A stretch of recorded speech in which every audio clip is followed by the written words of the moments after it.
Elle tangue encore sur les rives de la lagune de Djegbadi. Et pourtant, c'est cette pirogue motorisée qui nous embarque pour une navigation de près de 3 heures d'horloge à la découverte des mangroves.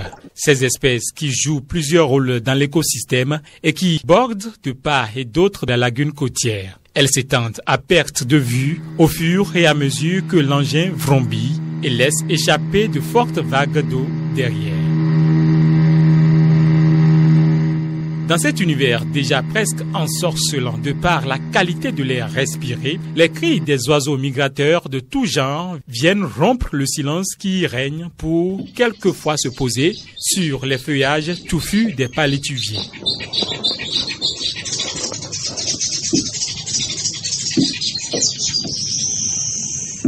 Et pourtant, il y a quelques années, ce paysage était clairsemé. Et pour cause, les coupes se succèdent de manière anarchique jusqu'à ce qu'intervienne cette décision du Conseil des ministres. Les mangroves sont menacées alors qu'elles participent à la survie de l'humanité. Les menaces les plus sérieuses sont l'exploitation incontrôlée du bois, l'érosion des berges, des cours d'eau et l'urbanisation. Le phénomène est observé aussi au niveau des cocoteraies le long du littoral. Il est donc nécessaire que notre pays assure la régulation et la stabilisation de l'environnement en protégeant les mangroves. Le Conseil a donc décidé d'interdire la destruction des palétuviers dans les écosystèmes humides dans le cadre de l'élaboration d'une stratégie de protection et de gestion durable des mangroves au Bénin. À l'instant, Pascal Irénée Koupaki, alors porte-parole du gouvernement. À travers cette décision, l'ambition du gouvernement était tout affichée depuis ce 26 octobre 2016. Préserver les palétuviers dans les écosystèmes humides et promouvoir l'écotourisme. Mais en quoi ces espèces sont-elles aussi attirantes? Qu'apportent-elles de si indispensable pour la nature?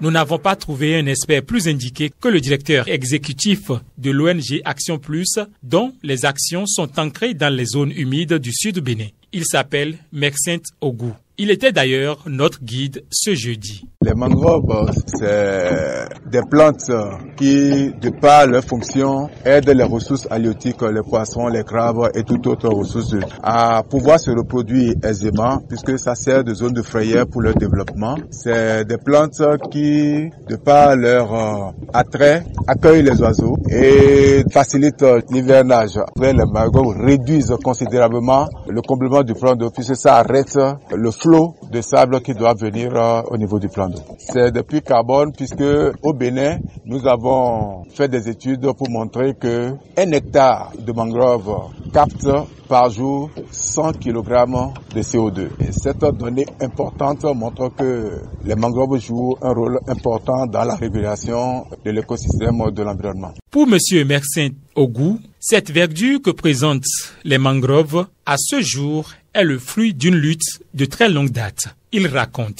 Le 26 octobre 2016, lorsque la première décision a été prise, tout le monde a pensé que c'était un feu de paille. Mais 1 an plus tard, on s'est rendu compte que la coupe est devenue plus visible et les alertes sont allées de partout. L'État est revenu 1 an plus tard, en novembre 2017, pour dire comment personne ne veut agir, il faut commencer à agir. Et c'est comme ça que les structures déconcentrées de l'État ont pris la responsabilité de commencer à descendre au niveau des localités pour appuyer les organisations de la société civile qui s'investissent à parler.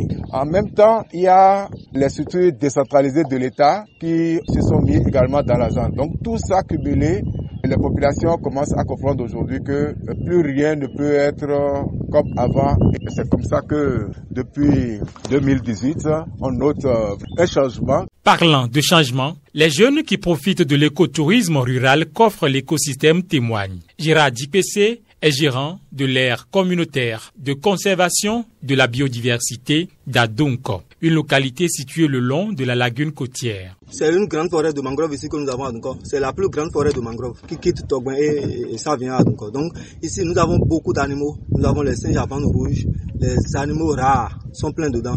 Il y avait une régénération naturelle mais on a renforcé ça par des reboisements, des activités par la grâce des ONG, tout ça là. On y tient parce que on n'avait pas compris l'utilité. Mais maintenant là, on a su que la mangrove c'est une espèce très importante pour nous. Parce que ça permet à ce que les frettins se reproduisent. Et ça empêche, maintenant les martins pêcheurs par exemple, de pêcher ces frettins-là. Donc ça permet aussi à ces frettins-là de grandir dedans. Il y a les animaux, les espèces, les oiseaux qui grandissent dedans. En plus de ça, ça purifie l'air. C'est un site maintenant à valoriser. Mais il faut que ça profite la population, ça profite l'État aussi, parce que si ça ne profite pas la population ne verra pas son intérêt vis-à-vis de ça là.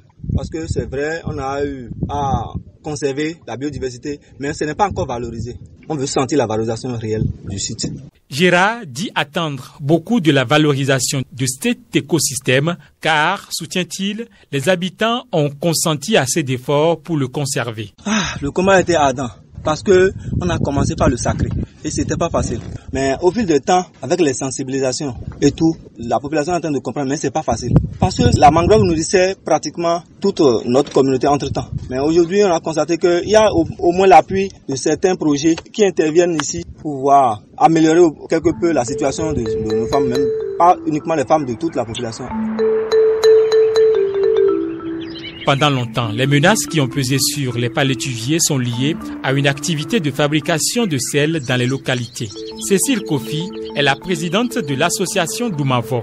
En français, un héritage intarissable. Allusion faite aux ressources naturelles de la localité qui leur procurent du bonheur. Ce sont les mangroves que nous utilisons. C'est une espèce propre à nous qui habitons les côtes d'ici. C'est ça qu'on utilise pour tous nos besoins. Et comme ça, le sel était moins cher. Nous avons vu que c'est un don divin. Mais depuis que le gouvernement a interdit les coupes, nous respectons. Nous ne les utilisons plus. Ce sont les fagots qu'on achète maintenant. Et c'est très difficile. On ne fait plus de bénéfices. Mais on tient le coup. Notre rouladier est intarissable au Bénin. Elle nous décrit ensuite le processus de fabrication du sel qui nécessite assez de bois et les localités qui s'adonnent à cette activité génératrice de revenus.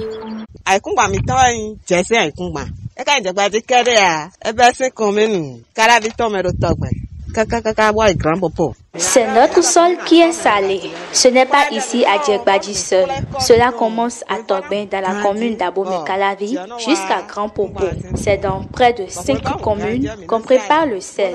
Après avoir raclé la surface, suite à un soleil chaud, on met la quantité du sable dans un système dans lequel se trouve un tuyau par lequel transite l'eau salée, filtrée du sable. Et on met sur le feu jusqu'à obtenir le sel.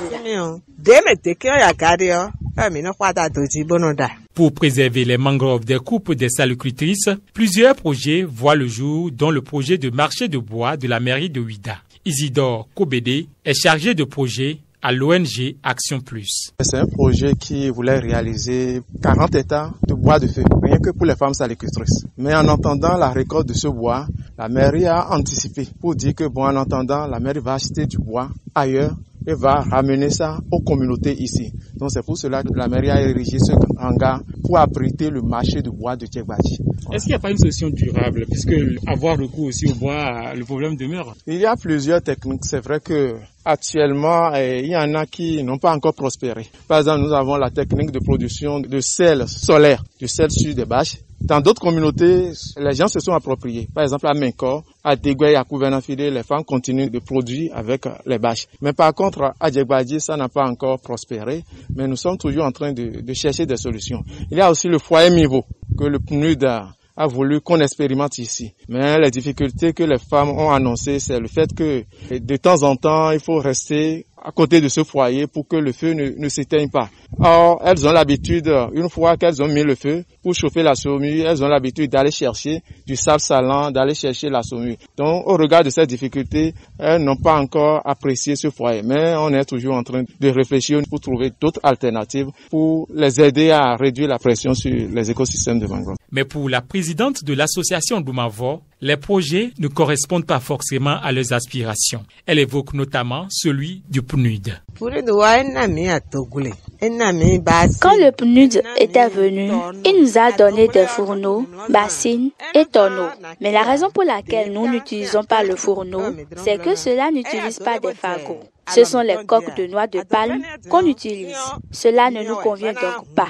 Puisqu'à force d'y mettre les coques, cela se bouche et vous êtes obligé de débarrasser les déchets avant de poursuivre la préparation du sel qui pourtant a atteint un niveau assez poussé dans le processus. Donc, ce n'est pas sécurisé et cela engendre assez de pertes de temps, ce qui n'est pas bien pour nous.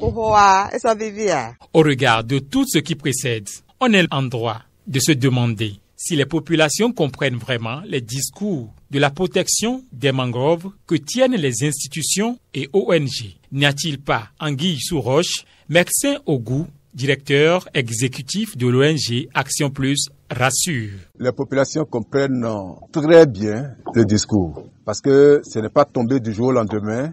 Et pour ce qui nous concerne, ça fait déjà 20 ans que nous sommes en train de collaborer et nous avons avec ces populations contribué à la réhabilitation des aires dégradées. Donc, ils savent que si on a beaucoup de plants de mangroves, on peut les exploiter. Mais c'est comment les exploiter, c'est seulement que ces populations sont pressées d'aller à l'exploitation. Lorsque le plan de gestion et d'aménagement sera élaboré, on saura exactement où est-ce qu'il faut couper, où est-ce qu'il ne faut pas couper et où est-ce qu'on peut se permettre d'aller faire des recherches au niveau de notre ressource commune qui est la mangrove. Pour l'UNESCO, les mangroves disparaissent 3 à 5 fois plus vite que les pertes forestières mondiales globales, avec de graves impacts écologiques et socio-économiques. Les estimations actuelles indiquent que la couverture de la mangrove a été divisée par 2 au cours des 40 dernières années. Mais qu'à cela ne tienne, au Bénin, les mangroves ne sont pas encore sauvées des coups de coupe-coupe, démontre Madame Rafiatou Bamisso, enseignante à l'école normale supérieure de Porto Novo. Au départ, dans les années 1980, les 4 types de palétuviers se développaient le long de la côte. Il s'agit des réservoirs racemosa, Abyssinia germinans, Colocampus erectus et Lagon couleur racemosa, qui sont actuellement très rares.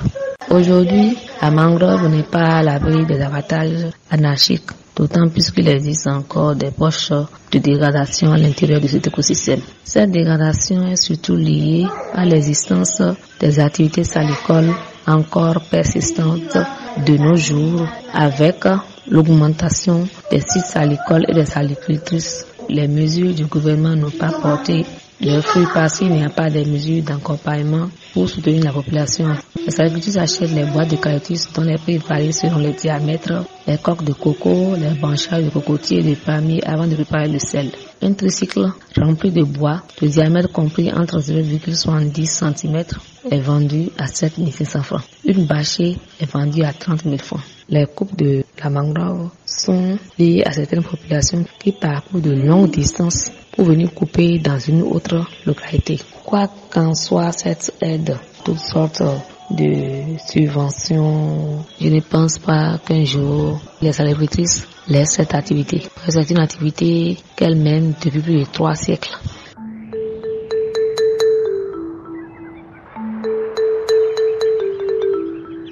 Selon cette enseignante, qui s'est rendue à Djegbadi, l'un des sites, le 4 avril dernier, l'activité de production de sel prend de fortes ampleurs face à la situation socio-économique très difficile des habitants des localités. Ce qui n'épargne pas, selon elle, les mangroves le long du chenal Aro, à savoir celles de Gogotinkmon, Bekon, Pogandi, Apoubato, Avlo, Bezoumé ou encore Djegbame. Ce qui pourrait demander un changement profond du système de gestion des mangroves qui permettent aux populations de prendre conscience du rôle de celles-ci, de participer davantage à leur culture tout en bénéficiant de ces retombées à l'image du projet Mikoko au Kenya dont la rétribution par l'ONU Environnement en contrepartie de carbone permet de participer au développement communautaire. C'est un rêve qui n'est pas impossible pour le Bénin au regard de l'ambition du gouvernement de Patrice Talon.